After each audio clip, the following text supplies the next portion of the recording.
पक्ष में। हालांकि इसके कयास उद्धव ठाकरे गुट की तरफ से पहले से लगाए जा रहे थे और उन्होंने इसको लेकर के एक हलफनामा सुप्रीम कोर्ट में भी दायर किया था, जिसमें उन्होंने कहा था कि यह फैसला हमें पहले से पता है, क्योंकि स्पीकर जाकर एकनाथ शिंदे से मिल रहे हैं। उन्होंने कहा कि यह तो वही बात हो गई कि एक जज जाकर आरोपी से मिल रहा है, इसका मतलब साफ है कि फैसला क्या आने वाला है। अब इसके बाद सवाल है कि अब आगे क्या होगा, यह भी दर्शक जानना चाहेंगे। इसके बाद आगे यह होगा कि अब उद्धव गुट के पास एक ऑप्शन है कि वो सुप्रीम कोर्ट में स्पीकर के फैसले के खिलाफ याचिका डाल सकता है। संदीप हमारे सहयोगी इस वक्त मुंबई से जुड़ रहे हैं। संदीप, सरकार को कहीं से कोई इससे असर नहीं पड़ रहा है, एकनाथ शिंदे मुख्यमंत्री बने रहेंगे, क्या उद्धव गुट अब सुप्रीम कोर्ट का रुख करेगी? देखिए, जिस तरह से कल के ही दिन उद्धव ठाकरे ने स्पष्ट किया था कि उनके पक्ष में ये फैसला नहीं आ सकता है, लिहाजा वो सीधे सुप्रीम कोर्ट में इस फैसले के खिलाफ जा सकते, तो इसके बारे में कल ही उन्होंने बात कह दी थी। आज हालांकि फैसला आ चुका है। सीधे तौर पर विधानसभा के स्पीकर ने कहा है कि जिस तरह से एफिडेविट हो या कई सारे मुद्दे हो जो शिंदे उद्धव ठाकरे की तरफ से रखे गए हैं, उसे विधानसभा अध्यक्ष ने नहीं माना और असली शिवसेना जो है वो शिंदे की शिवसेना, बस उसे ही असली शिवसेना माना है। जिस तरह से उद्धव ठाकरे की तरफ से याचिका दाखिल की थी, सीधे तौर पर उसे खारिज कर दिया है। अभी देखना होगा कि इस फैसले के बाद उद्धव ठाकरे आगे इसे किस तरह से सुप्रीम कोर्ट में चैलेंज करते हैं। लेकिन जिस तरह से उन्होंने कल ही बात स्पष्ट कर दी थी कि वे आगे चलकर सुप्रीम कोर्ट में इस विषय को लेकर जाएंगे, तो आज फैसला आ गया है। अभी उद्धव ठाकरे आगे की रणनीति किस तरह से तय करते हैं वो देखना पड़ेगा। संदीप जी, शिवसेना के 1999 वाले संविधान को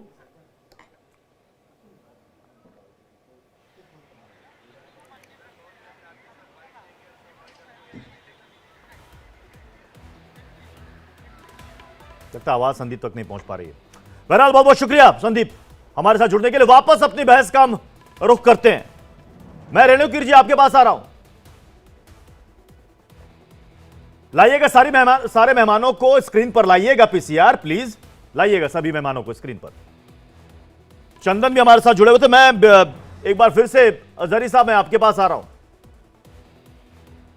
यह बताइए कि राम तो सबके हैं। अभी आपने कहा ना, अभी नाजिम भाई ने कहा भी किसी मुस्लिम ने राम के खिलाफ कोई बयान अभी तक नहीं दिया है। जितने लोगों ने दिया उन्होंने कहा कि देख लीजिए सारे हिंदू नेताओं ने ही बयान दिया है, मुस्लिम नेताओं ने अभी तक बयान नहीं दिया है। तो ये तो राम तो सबके हैं, फिर इससे दूरी, फिर इसको राजनीतिक कार्यक्रम बताना, ये कहां तक सही है?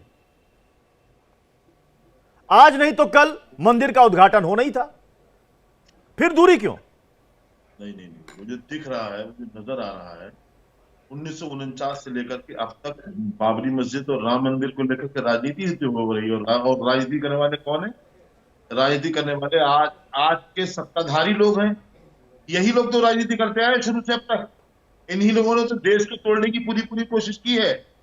यही लोग तो है 1992 वाले, यही लोग तो है लोग तो है तो सियासी लोग, ताला खुलवाने वाले सियासी लोग, मूर्तियां लगवाने वाले सियासी लोग, और मस्जिद को तोड़वाने वाले सियासी लोग, और उसके बाद में मुकदमा लड़वाने वाले सियासी लोग।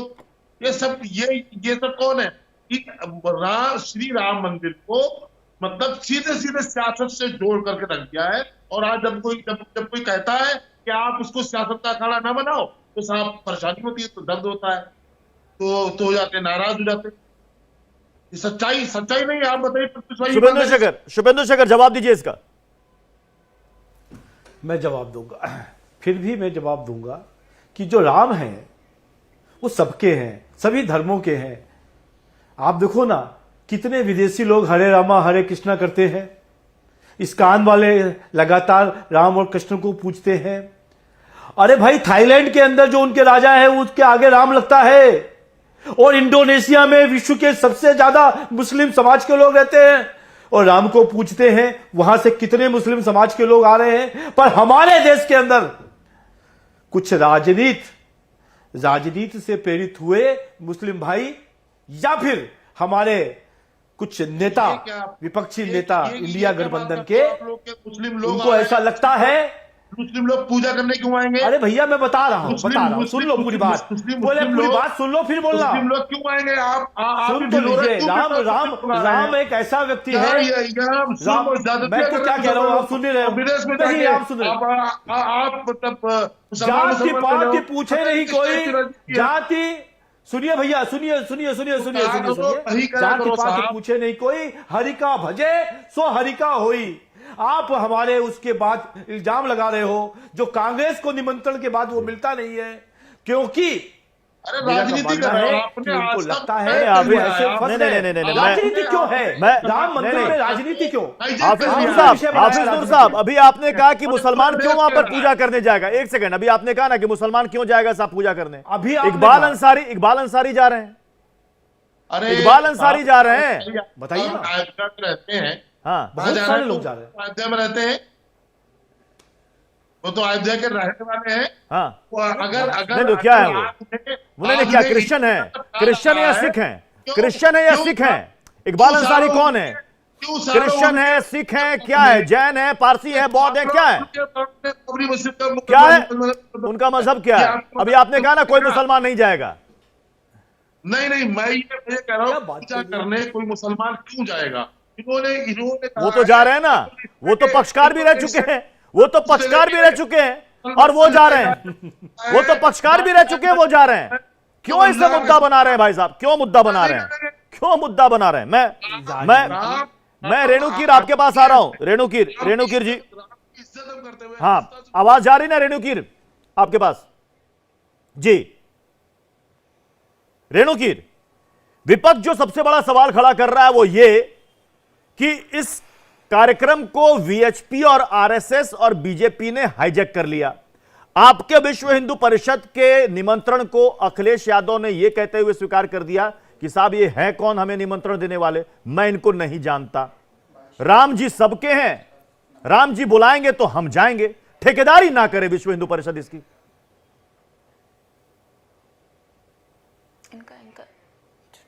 आवाज गई डॉक्टर रेणु की, आवाज जा रही है? नहीं, आवाज तो जा रही है रेणुकीर तक। रेणुकीर आवाज जा रही है? नहीं जा रही है। नाजिम भाई, एक तरफ आप कहते हैं कि बीजेपी और हिंदूवादी संगठन राम को चुनाव में भुनाने की कोशिश करते हैं, लेकिन आप खुद देखिए ऐसे बयान जब आएंगे सामने तो इससे खुद ब खुद ये राजनीतिक मुद्दा बन जाएगा, फिर वोटों का ध्रुवीकरण होगा, फायदा किसी और को हो जाएगा, फिर आप कहेंगे कि साहब बड़ा गलत हो गया। आप मुद्दा ही क्यों देते हैं?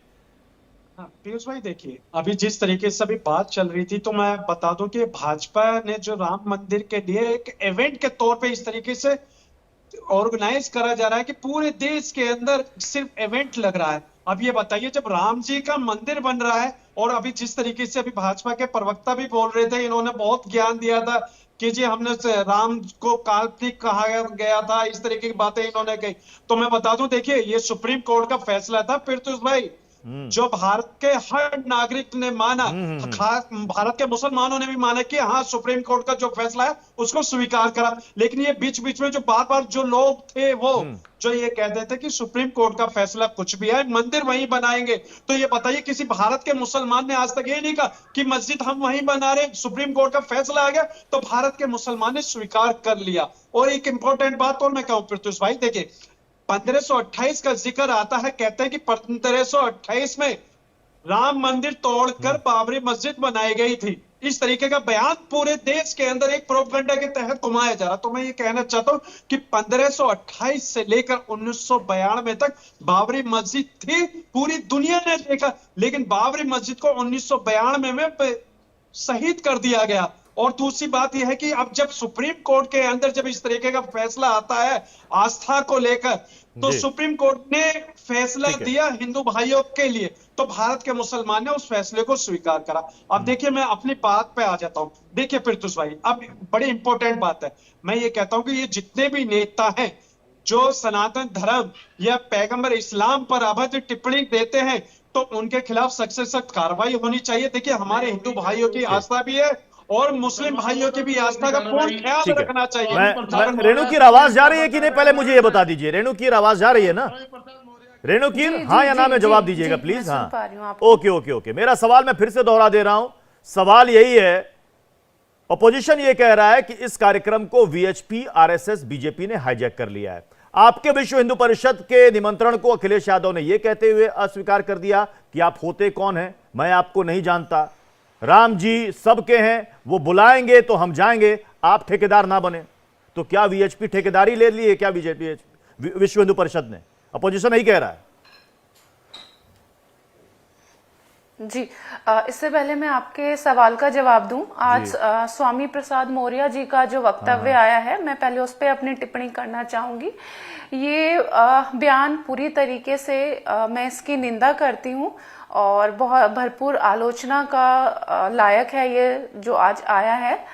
और जो हमारा संघर्ष 500 वर्षों पहले शुरू हुआ, इसमें कश्मीर से लेकर कन्याकुमारी तक, गुजरात से लेकर मणिपुर तक संपूर्ण भारत के हिंदुओं ने भाग लिया।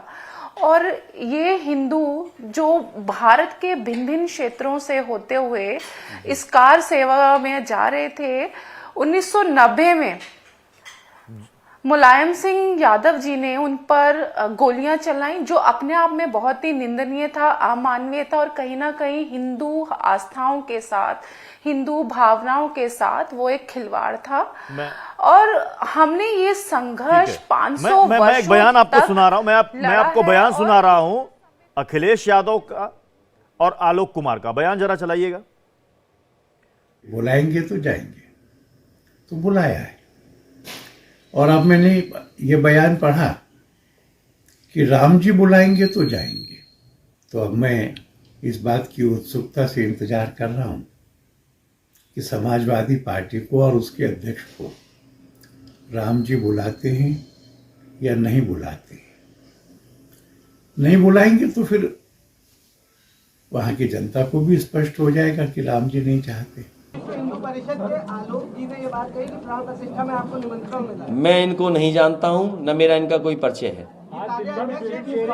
मैं नहीं जानता हूं, न मेरा कोई परिचय है, न मेरी उनसे कभी कोई मुलाकात हुई होगी। जो परिचय वाले हैं, हमारे व्यवहार में यही माना जाता है, जो परिचय जिनका होता है वही एक दूसरे को व्यवहार देते हैं। बताइए, विश्व हिंदू परिषद के कार्यकारी अध्यक्ष को अखिलेश यादव कह रहे हैं आप हैं कौन, मैं आपको जानता नहीं। बताइए रेणुकीर जी। बिल्कुल बिल्कुल। देखिए, अखिलेश जी का ही नहीं, इस समय जितनी भी विपक्ष की पार्टियां हैं, चाहे वो स्टालिन हो, चाहे असुद्दीन ओवैसी हो, चाहे अभी कल ही 2 दिन पहले बिहार के शिक्षा मंत्री का भी बयान आया, कहीं ना कहीं इस समय जो उनकी एक फ्रस्ट्रेशन है कि पूरा भारत मतलब राममय हो आप रहा ये है। कह रही हैं, नहीं रेणुकीर जी आप ये कह रही हैं ना कि हमने तो निमंत्रण दिया लेकिन वो नहीं आ रहे हैं, वो खुद एक्सपोज हो रहे हैं। अब मैं एक और नेता का बयान सुनाता हूं और मैं चाहूंगा कि विश्व हिंदू परिषद की तरफ से इनको भी आप निमंत्रण दे दे, ये जाना चाहते हैं। जरा प्ले कीजिएगा बयान सलमान खुर्शीद साहब का। मुझे तो इनविटेशन नहीं मिला है, कोई मेरा साथी आस्था से कभी मुझे साथ ले जाना चाहेगा तो हम और जगह जाते हैं तो यहां भी जाएंगे। ऐसा नहीं है कि ये अलग मंदिर है, राम जी का मंदिर है, लेकिन राम जी के और मंदिर भी हैं, बहुत सारे और मंदिर हैं। आस्था में लोग हमको ले जाते हैं, हम उनके साथ जाते हैं। बताइए रेणुकीर जी, सलमान खुर्शीद जी को निमंत्रण दे रही है नहीं दे रही है? जाना चाहिए नहीं जाना चाहिए? तो जानने को तैयार है हम तो या फिर आप भी निमंत्रण देने में सिलेक्टिव हैं? के माध्यम से बिल्कुल ऐसा बिल्कुल नहीं है। हम पूरे समाज को, संपूर्ण समाज को एक एक घर जाकर हम लोग अक्षत वितरण कर रहे हैं, सबको हम निमंत्रण दे रहे हैं। तो हम तो चाहते हैं कि इस भव्य प्राण प्रतिष्ठा के कार्यक्रम में न केवल भारत, विदेशों में जो भारतीय हैं, अभी 2 दिन पहले ही नेपाल से सामग्री आई है, तो आप देख सकते हैं न केवल भारत में बल्कि संपूर्ण हाफिज नूर साहब अभी आपने कहा था ना कि कोई मुसलमान, आपने कहा कि भाई इकबाल अंसारी तो अयोध्या के हैं, उनकी बात छोड़ दीजिए। सलमान खुर्शीद साहब कांग्रेस के वरिष्ठ नेता हैं, ये कह रहे हैं कि मैं जाना चाहता हूं, लेकिन अब कह रहे हैं कि मुझे तो निमंत्रण ही नहीं मिला। इसलिए मैंने अभी लाइव पूछ लिया विश्व हिंदू परिषद से कि भाई दे दीजिए उनको निमंत्रण, सिलेक्टिव क्यों हो रहे हैं, उनको बुलवा लीजिए, वो तो जानने को तैयार हैं। हाफिज नूर अहमद साहब। प्रत्युष भाई देश आजाद है, हाँ, और आजाद देश में कोई कहीं जाना चाहता है वो जाए, हम किसी को रोक नहीं रहे हैं। जहां बात एक आई थी इंडोनेशिया, आपको निमंत्रण मिलेगा, जाइएगा कि नहीं जाइएगा हाफिज नूर साहब? देखिए आप जाइएगा नहीं जाइएगा, निमंत्रण मिला तो? बिल्कुल नहीं, हमारा मजहब। अच्छा, आपका स्टैंड क्लियर है, मैं नहीं जाऊंगा। ओके, बिल्कुल नहीं जाऊंगा, क्यों जाऊंगा?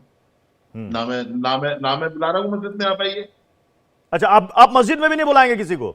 जो मस्जिद, बिल्कुल नहीं बुलाएंगे। जो बड़ी मस्जिद वहां तैयार हो रही है, मतलब आप कह रहे हैं उसका निमंत्रण आप किसी को नहीं दीजिएगा? देखिए हम उसको मस्जिद ही नहीं मानते हैं। अच्छा, जो बड़ी मस्जिद के बदले में मस्जिद दी जाए, देखिए शरीयत का हुक्म ये है कि मस्जिद की दीवारें बदल सकती हैं, इमारत बदल सकती है, जगह नहीं बदल सकती, मस्जिद के बदले में। मतलब तो फिर क्यों बन रही है? फिर तो आपसे लोग पूछेंगे ना वो हाफिज साहब, फिर बाकी मुस्लिम भाइयों की भावनाएं आहत हो जाएंगी। जो वहां पर जमीन दी गई है, जहां पर मस्जिद बन रही है, आप कह रहे हैं आप उससे मस्जिद ही नहीं मानते, और मैं अगर बन जाए तो आप निमंत्रण भी नहीं देंगे? क्यों नहीं देंगे साहब? नहीं, हम अरे वहां की कोई बात ही नहीं है, वो तो सब राजनीतिक बातें हैं। मस्जिद को जिस तरह से दिया गया है, वो मस्जिद के बदले दिया गया है, तो मस्जिद के बदले मस्जिद नहीं हो सकती। मस्जिद के एक सीख, झाड़ू की एक सीख भी दूसरी मस्जिद का नहीं दी जा सकती, ये तो पूरी मस्जिद की बात है। शुभेंदु शेखर साहब, दो चीज इन्होंने क्लियर की। इन्होंने कहा मुझे निमंत्रण मिला तो भी मैं राम मंदिर के उस कार्यक्रम में नहीं जाऊंगा। दूसरी बात इन्होंने कही कि मस्जिद के लिए निमंत्रण मैं किसी को देने वाला नहीं, और मस्जिद मैं उसे मानता ही नहीं जहां बन रही है। मैं तो जवाब दे रहा हूं नूर साहब को कि मेरे को यदि मस्जिद में बुलाया जाए या ना बुलाया जाए, हम तो जरूर जाएंगे। और हम जब पुष्कर के मंदिर में जाते हैं तो उसके पहले अजमेर में चद्दर भी चढ़ाते हैं हाफिज साहब। इसी को कहते हैं गंगा यमुना तहजीब। अरे भाई और आप अभी कह रहे थे कि क्या चीज कर रहे हैं भैया, आपको समझ में नहीं आएगा। पूजा नहीं होती, मंदिरों में पूजा होती है। अरे साहब, इबादत की बात ही नहीं है। इबादत, आप मस्जिद को मस्जिद नहीं मानते, आप मस्जिद को मस्जिद नहीं मानते, आप मस्जिद को मस्जिद नहीं मानते। मस्जिद के बदले में अरे जनाब, आप मस्जिद को मस्जिद नहीं मानते, मंदिर को मंदिर नहीं मानते। क्यों? किसने कहा मंदिर को मंदिर नहीं मानते? आप क्यों? आप सुनो, वही तो कह रहा हूं, यही तहजीब हम कहते हैं, सबका साथ, सबका विकास और सबका प्रकाश। गंगा कौन है, जमुना कौन नहीं है? नहीं जनाब, यहां आपकी बात बिल्कुल क्लियर हो गई। यहां आपकी बात बिल्कुल क्लियर हो गई कि आप मस्जिद को मस्जिद नहीं मानते। हमको मस्जिद से बुलावा आए या ना बुलावा आए, हम तो जरूर जाएंगे।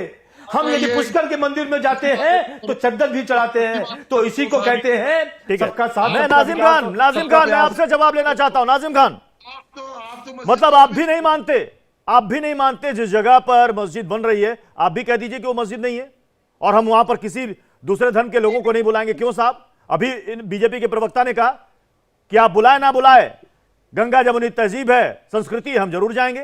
क्या दिक्कत है इसमें? हाँ प्रत्युष भाई, देखिए अभी जिस तरीके से भाजपा के प्रवक्ता ने कहा कि हम जाएंगे तो आप आइए, आपको किसी ने नहीं रोका। लेकिन मैं आपको बता दूं, देखिए हमारा मजहबी अकीदा है कि जहां पर एक बार मस्जिद तामीर हो जाती है तो इंशाअल्लाह ता क़यामत तक मस्जिद ही रहती है। ये हमारा मजहबी अकीदा है। और दूसरी बात, जिस तरीके से भी भाजपा के प्रवक्ता कह रहे थे कि मंदिर को मंदिर नहीं मानते, मजहब में मंदिर तोड़ के भी मस्जिद नहीं बनाई जाती थी। अरे सुनिए तो सही, थोड़ा सब्र रखिए। अभी मैंने तो शुरुआत करी है, और बगल शुरुआत की आप इतना वो हो रहे, ठंडा पानी पी लीजिए, ठंडा हो जाना अभी। और देखिए बताता हूँ, हम तो आपकी मानसिकता के ऊपर विचार पे नहीं चलते हुए बताइए हमारी मानसिकता। हमने कहा आपको हमने तो आपसे ये कहा कि बताइए मंदिर तोड़कर मस्जिद नहीं बनाई। हमने खुद कहा कि मंदिर तोड़कर मस्जिद नहीं बनाई, ऐसा सुप्रीम कोर्ट ने भी अपने हलफनामे में भी कहा। तो ये बताइए, जब सुप्रीम कोर्ट ने कह दिया कि वहां पर मंदिर तोड़कर मस्जिद नहीं बनाई। और दूसरी बात सुनिए सर, गोस्वामी तुलसीदास ने कभी जिक्र नहीं करा कि राम मंदिर तोड़कर यहाँ मस्जिद बनाई गई है। गोस्वामी तुलसीदास ने कभी नहीं बताया। लेकिन हाँ, आप लोग जरूर बताते। और मैं आपसे ये कहता हूं सर कि हमारा अपना मजहबी अकीदा है कि जहां एक बार मस्जिद तामीर हो जाती है तो इंशाल्लाह ता क़यामत तक मस्जिद ही रहती है। और देखिए, हम अपने हिंदू भाइयों का आस्था का पूर्ण रूप से ख्याल करते हैं और हिंदू भाइयों की आस्था को लेकर हमने सुप्रीम कोर्ट के फैसले को स्वीकार किया। वरना तो आप लोग भी जानते हैं कि अगर असली फैक्ट में अगर ये निर्णय आता तो ये बाबरी मस्जिद के लिए जाता, लेकिन सुप्रीम कोर्ट का जो फैसला आया हमने स्वीकार किया और अपने हिंदू भाइयों की आस्था को ध्यान में रखते हुए कहा कि ठीक है, जो सुप्रीम कोर्ट का फैसला आया हमने स्वीकार कर लिया है। कह रहे हैं तो अभी इस आप तरह फैक्ट की कह रहे हैं अभी आप एक तरफ फैक्ट कह रहे हैं कि फैक्ट के आधार पर फैसला आता तो कुछ और होता, दूसरी तरफ आप कह रहे हैं कि हमने स्वीकार किया, मतलब खुले मन से स्वीकार नहीं किया, ये भी कहिए ना। और तीसरी तरफ देखिए प्रत्युष भाई, और तीसरी तरफ कह रहे हो कि वहां मस्जिद थी। जो सुप्रीम कोर्ट का फैसला आया, देखिए जो सुप्रीम कोर्ट का फैसला आया वो हमने स्वीकार किया। तो अच्छी बात है ना, उत्सव में शामिल होइए, क्या दिक्कत है, उत्सव में शामिल होइए भाई। राम राम जी का उत्सव है, शामिल होइए, क्या दिक्कत है। सभी मजहब के लोग क्या दिक्कत है? सभी मजहब के लोगों के लिए हाजी अली भी खुला जाते निमंत्रण हैं। है, खुला नहीं होता है, देश विदेश से मेहमान आ रहे हैं, अलग अलग मजहब के लोग यहां पर आ रहे हैं, क्या दिक्कत है।